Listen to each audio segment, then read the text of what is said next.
back to Dirt, Sweat, and Gears and the Boulevard of Broken Dreams and Broken Cars. Today we're here with the Jeep, and as you heard, it is making quite the noise when I start it up. This is especially pronounced when I turn on the air conditioner. It's because the extra load from the compressor on the serpentine belt just causes it to squeal and squeal and squeal, and it's really hard to make it go away. At least it's hard to do it without doing it the right way. Serpentine belt is really kind of easy, so there is absolutely no reason for it to squeal like this. For a long time, I was just living with it because the belt has a few years on it anyway, and I really don't care if it's just making the belt worse. But now that I've replaced the air conditioner, the belt squeal is such a problem that it is time to address it, and we're not going to simply tighten the belt and hope for the best. I actually got a new serpentine belt and a new belt tensioner pulley. We're going to replace those. We're going to tension this properly and solve this problem for real. And while we're under the hood, there is a nasty rattle against the firewall from one of the pieces of plastic that I had to take off during our heater core project, which the entire Jeep community says is the worst thing in the world. I disagree. So we're going to solve that rattle. It's actually quite simple. I'll show you once we get to it. And lastly, most importantly, my brake lights don't work. But that also should not be all that bad. We're going to take care of that first because that is the most important. I can drive this thing with a squealing belt. I can drive this thing with a terrible rattle. The belt squeal actually goes away after a while. And today I'm not going to need to use the air conditioner anyway because it is a gorgeous day here in Southern California. The weather is just absolutely perfect. I don't even need to turn it on. So let's get right into it, starting with these brake lights. So to fix the taillight problem is actually very cheap, very simple part. This switch is the brake pedal switch. I bought it on Amazon for $17 and it arrived next day. That's really good. I think I want to keep this Jeep because parts are so easy to find. And the switch itself is down here above the brake pedal, and you see it right there. You just have to turn it, pull it out, unhook it, plug in the new switch, and then put it back in. And there you have it. That was really easy. So when you compare the two switches, you're going to notice that the new switch is longer than the old one. It sticks out a lot farther. So the trick is you press it in as far as it'll go, and then you kind of just, if you're doing it one-handed, like I always, just use your arm to press down the brake pedal, and then you can shove this in and then twist it into place. And then once you release the brake, it will self-adjust.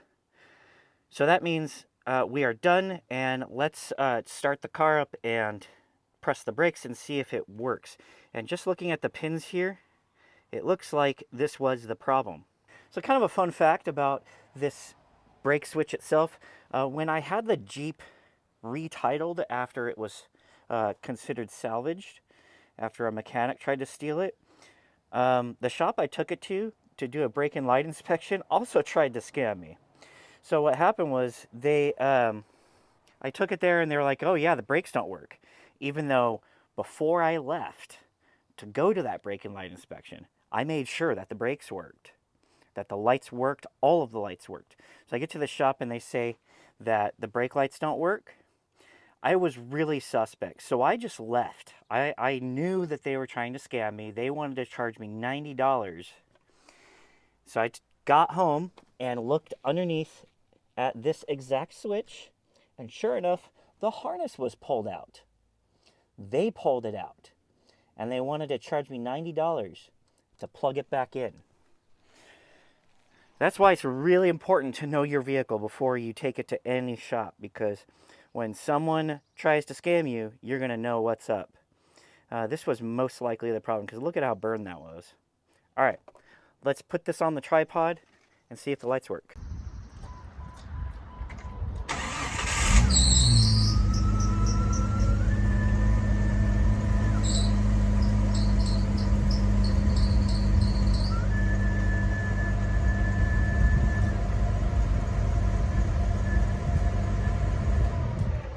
Now that the lights work again, we've got the Jeep in the garage, and we're gonna take a look at this stupid rattle.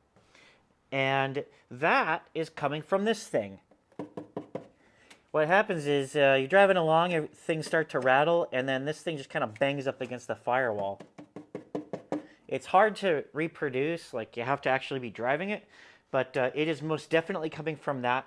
When I pulled it out, there was a bit of insulation at the very top that just kind of fell off, I guess. And so that's what's causing the rattle. So that's pretty straightforward to remove. We just have to pop off these two little bolts. Yeah, there's two bolts behind the engine, the ones that every Jeep owner says is the worst thing in the world. I don't find it that bad because I've got flex head wrenches. So I can just pull that off, and we're going to stick some insulation on it and put it back on. So when you're doing the heater core project, this is the bolt that everybody complains about the most, the one that's behind the head. And oh my God, it's just so hard to get to. It's just such a pain in the ass. Oh, it's a bolt behind the head. Really? Really? Because, I don't know, it seems pretty easy to me. And there you have it. You see this ring around here. This is where the insulation was. And it is not there anymore.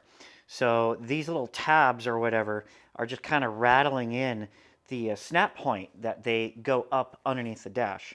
So this is really straightforward. I have a bunch of insulation left over from the project, which is right here.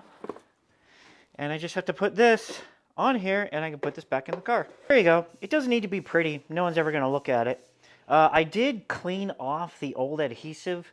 I obviously didn't go full toothbrush on it. I just wanted to remove the tape that was at the top of the box, sprayed it down with a little carb cleaner, wiped it down, and I also, just for good measure, added a little bit of Super 77 to the top, just so that there was a little bit more on the plastic for the weather stripping to adhere to. This is literally the cheap weather stripping you buy at Home Depot for houses.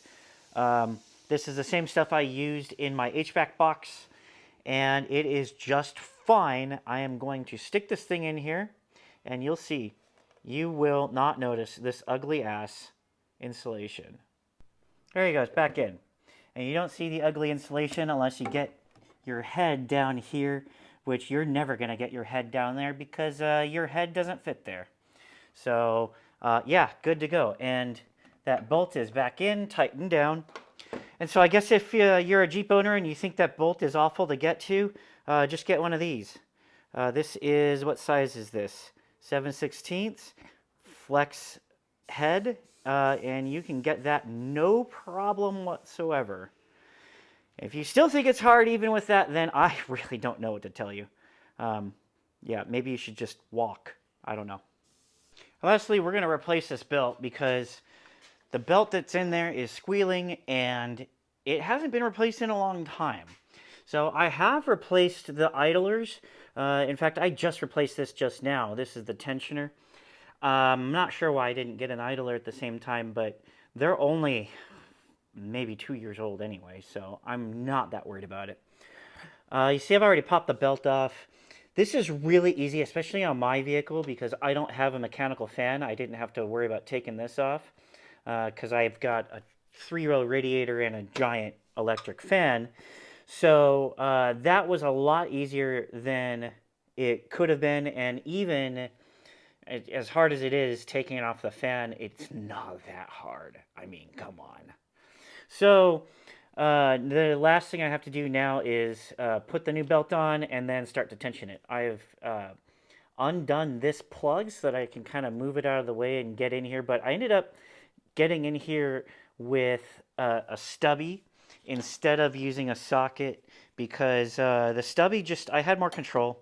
The socket just kind of wiggled around too much and it was annoying me, so I ended up using the stubby. And that worked really well. So let's swap this out. All right, now that that's back on, let's check our tension. It's okay. Might be a little bit on the tight side, but I think the belt will stretch out. If not, it'll just ruin an idler bearing, whatever. Let's start up the Jeep. And to not put a dent in my Maverick, let's start up the Jeep, and we're going to ensure maximum drag on the belt by turning on the AC and turning on my cooling fan, just so that we know if it's going to squeal or not.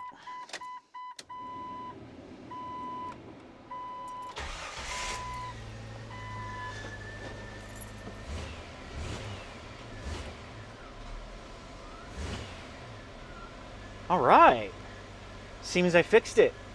Okay, so now we've got air conditioning, we've got working brake lights, we've got fixed the belt squeal, and we've tried to fix that rattle. The only way to know if we've actually fixed the rattle is to go for a drive. So let's go for a drive.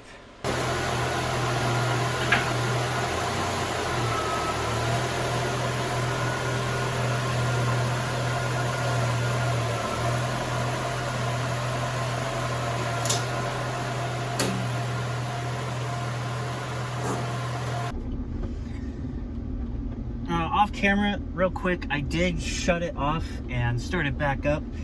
Check the belt tension in between. It actually was tensioned just right because it loosened up just a little bit, right where I like to have it.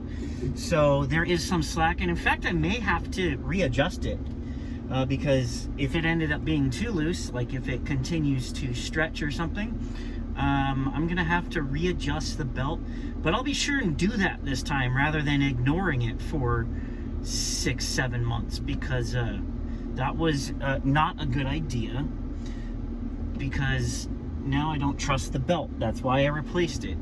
I think the belt probably had plenty of life on it, and it certainly would have if I had kept on top of the adjustment, but since I didn't, it is what it is. Now let's see if I fix that really horrible rattle. No, I didn't. I might have made it better, but it, oh no, I definitely did not fix that rattle. Oh, that's horrible. So, off the top of my head, I think it could be the back of that piece that I took off rattling against the firewall. That is certainly possible. So we're gonna try that next. I'm gonna turn this thing right around. We're gonna go right back to the garage, and oh God, because Jesus, that is bad. I don't know if it's picking up on the camera, but it is. It did not get any better. I've got stickers! I've got stickers! Finally got some Dirt, Sweat, and Gears stickers. It has my logo, Dirt, Sweat, and Gears, and the URL of my YouTube channel. This is so cool. These were done by my dear friend, my Fast and Furious family, Steve Alkazian. You know, family. I don't have friends, I've got family. Steve Alkazian is one of those people to me. He is basically family. He works for National Graphics in the Valley here in Los Angeles. And you may notice that this is a square cut. That's because this is a very limited run. I literally only have probably about 100 produced, and I've already given away 6 of them, and I'm using probably 4 or 5 on my own vehicles. And since my channel only has something like 365 subscribers, if you want a sticker, let me know, and I would be happy to send you one. Probably need to pay for postage, but I am really not interested in making money off of this, considering especially that these were done for free by just out of kindness from Steve Alkazian at National Graphics. I am very appreciative of that. So if you want one of these, let me know. Put it on your car, put it on your toolbox, put it on your toilet. Send me a picture. So I determined that the rattle was coming from inside the dashboard. And I did what any sane person would do. I started taking things apart. It actually sounds kind of stupid, but at the same time, I did find the problem. This fastener was missing, which was causing this vent to rattle. So all I have to do is replace this fastener, put everything else back together, and I should have fixed the rattle. Pretty sure I did. But there's only one way to find out. So before I take it out on a test drive to see if I fix the rattle in the dashboard, let's hook up the trailer and see if I fix the lights. Because now that the lights of the Jeep are working, if the lights on the trailer don't work, that means there's a wiring problem in the trailer, and I'm going to have to revisit that project.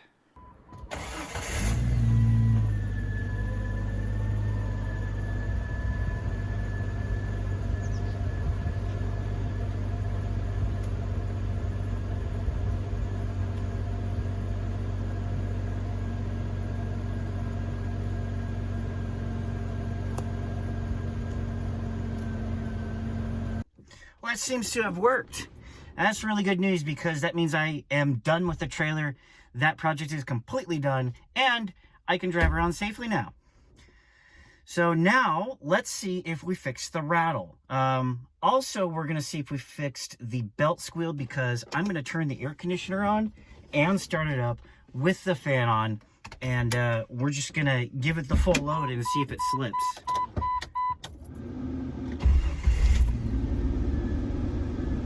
Good. So far, no squealing.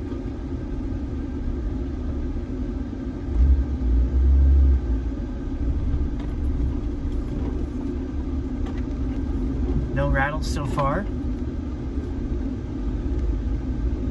I mean, it's running rough because, you know, it has the, I turned the air conditioner on with a cold start, so that's not cool, but yeah, it's running much better when I turn the AC off. I can turn it on now that it's been a minute. I'm not hearing any rattles. Yeah. So there's a couple of panel rattles on the outside. The fender squeaks and rattles a little bit. I just need to tighten those bolts. I'll go ahead and do that off camera since you can't hear it from in here. It's really not concerning. This is really nice though because also the vents, I may have mentioned this before, but the vents didn't feel like they were blowing at their full potential. And now that we've found that the vent in the middle was not screwed in correctly, so very well could have been that that vent was just rattling, which means I fixed quite a few problems just in a short amount of time, which makes me really, really happy. Really all I did was just make room for more problems in the future, but hey, you know, that's how it goes. It's actually been a couple of weeks since I fixed all of this stuff on this Jeep, and that is because I had to drop everything that I was doing, and as you can see, I had to use my Jeep as a truck. So I had to remove the seat, I had to cart a bunch of stuff out again, and now that project is done, and now that the rattle is gone and this Jeep is a lot more livable, during that time, I have discovered some new noises that the Jeep is making. Yeah, that's right, of course. You fix one thing and then you discover 10 more things. That's just how it goes. So the front suspension is actually making some really concerning noises. I actually need to not drive this as much as I can until I get some of these other projects done and I can dig into this hole with my whole ass, because the front suspension is really, really, really noisy. Lots of popping, lots of squeaking. So I'm guessing it's going to need bushings, it's going to need tie rod ends, kind of like what I'm doing with the Prelude, only on the Jeep. And luckily, there's a lot more options for the Jeep than there are the Prelude. There's upgrade options. There's a whole bunch of things that I can do to have some fun while I am doing something that needs to be done. So in the meantime, I get to do some research. I get to figure out what I want to do, how I'm going to do it, where I'm going to do it, and when I'm going to do it. Because I've got quite a few projects in the way. And if I want to do this thing in the garage, that means I have to finish the Prelude, definitely need to finish the Prelude, and I would also like to do the brakes on the TR7. So that is going to be a very fun project that I'm very much looking forward to, but it's also going to be expensive. And at the end of the day, I still won't have a car that I can drive on the road. One thing's for sure is we do need to get this thing in the garage so that we can inspect the situation so that I can know if it's safe to drive or if there's something going on that I need to address right away. So once we figure that out, then we'll come up with a game plan from there. So that's going to wrap it up for this video. Thank you so much for watching. If you like what you see, like, share, subscribe, and comment. And if you don't like what you see, maybe you think the TJ Wrangler makes a great truck. I disagree, but if that's you, leave a comment. I want to hear from you anyway. Thank you so much for watching, and remember, whenever you can, make it less crappy.